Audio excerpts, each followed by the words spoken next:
Bonjour à tous, c'est Baltam pour vous présenter un nouveau sapin en sucette.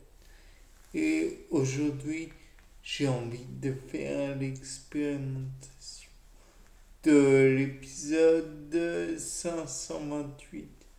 Donc, alors qu'on est en 529, je sais, c'est très simple à comprendre. Mais bon, là, on va commencer dès maintenant. Donc, tout d'abord, j'ai dit que le cortisol et les corticoïdes pouvaient agir positivement sur le corps humain au niveau des fonctions physiques. Donc, nous allons voir ça tout de suite, à savoir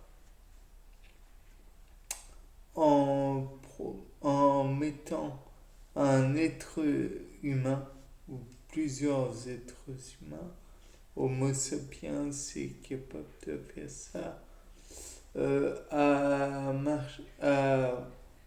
utiliser comment dire, un pédalier qu'il actionnera avec cette jambe, tout en regardant un film d'horreur. Là, on va se dire, oui, mais et ce, là, ça prouve rien. Oui, mais on confrontera le test avec des êtres humains qui ne regardent pas de films d'horreur.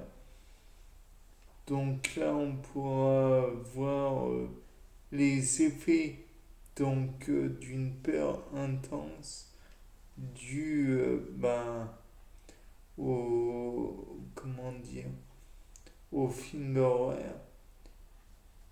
Et de plus, j'ai envie, toujours avec Homo sapiens, de lui faire remplir un test écrit après avoir comment dire, avoir vu un film d'horreur ou en voyant un film d'horreur. Bien sûr, il pourra regarder le film et un autre groupe devra remplir le même test, mais sans regarder les horreurs. Peut-être que la sensation de l'effroi va lui faire l'effet que j'espère, à savoir activer son rythme cardiaque et ses capacités intellectuelles en seront peut-être améliorées. Je ne sais pas. Toujours est-il que le débit ventilatoire sera peut-être augmenté, le rythme cardiaque que l'on surveillera aussi comme le débit ventilatoire sera surveillé dans le cas où la personne regarde un film d'horreur en faisant un test et dans le cas où elle ne regarde pas naturellement. Comme ça, on aura comment dire, des versions non, non biaisées. Par la suite, donc, on pourrait aussi faire un genre de bowling d'horaire, à savoir que on pourrait faire d'un côté bowling normal, où la personne ne ferait que faire tomber quilles avec des boules de bowling normal. Dans l'autre, dans un autre plutôt, elle pourrait faire bowling, mais avec comment dire, une boule de bowling avec une tête qui fait froid dans le dos ou une image qui fait appel aux phobies de la personne.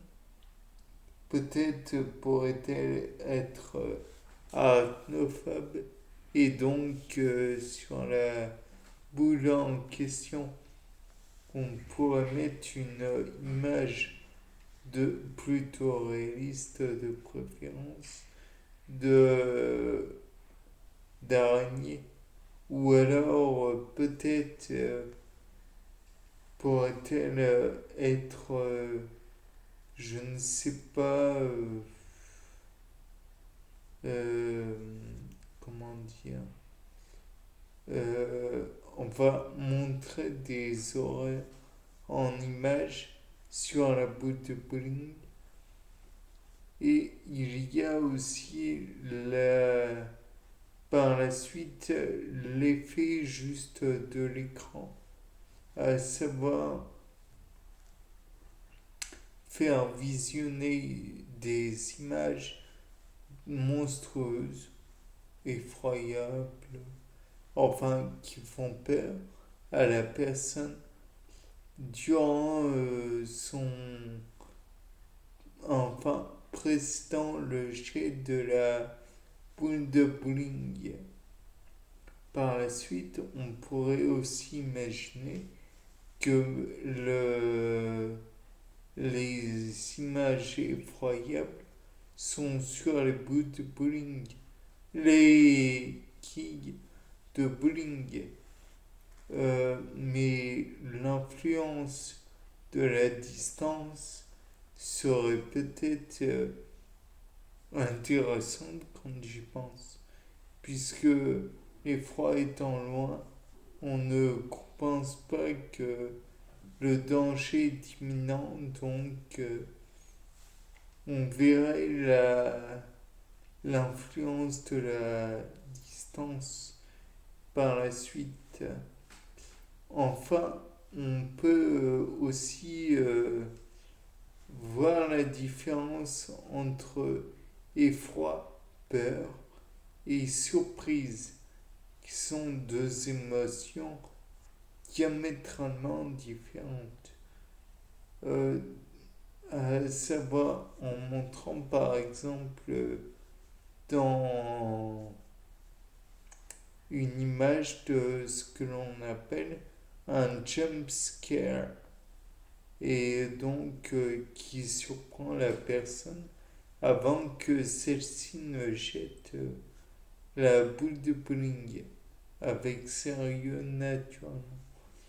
Et un autre groupe, donc le groupe du jump scare, et un autre groupe appelant à la phobie la plus profonde de chacun et mise naturellement sur un écran de télévision.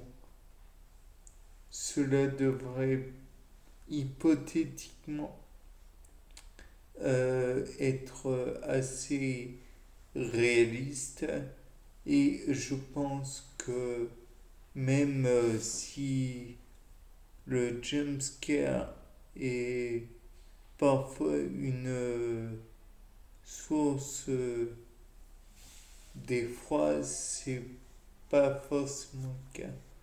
Et franchement, je pense que il y a plus d'effet de la part de l'image effroyable ou des images effroyables. Donc le jumpscare agira ponctuellement, je présume, sur le rythme cardiaque, tandis que le film effrayant agira de façon prolongée, de même sur le débit ventilatoire. Ce sera ponctuel pour le jumpscare et prolongé pour le film. Et j'en passe. Et voilà. Peut-être que pour la quantité de cortisol que produira les glandes surrénales, on pourra noter aussi qu'il y a une quantité prolongée de produite et de libérée dans le sang. Bien, c'était Paul Dame pour un nouveau Serpent en Sucette. Au revoir.